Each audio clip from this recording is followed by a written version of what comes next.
Hey guys, welcome to Tech Team channel. Hope you guys having a very nice day.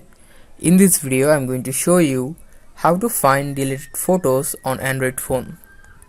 So first of all, you need to just install an app. So for that, just go to your Play Store app. Now in the top search bar, search for Disk Digger. Now just install this app.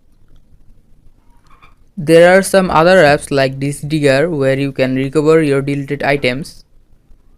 You can also try that. Now just go to this app. Now here you can see search for lost photos. Just click on it.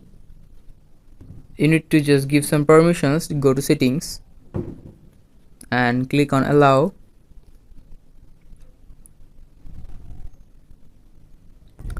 And now after a few moments it will show you the deleted photos of yours. Now just select the photo that you want to recover like this and click in the bottom middle recover. Now just select the file where you want to save this and you can just recover this photo. So guys, that's how you can find deleted photos on Android phone. Hope you found this video helpful. If you found this video helpful, then give a thumbs up and don't forget to subscribe Tech Team channel. Thank you very much for watching the video.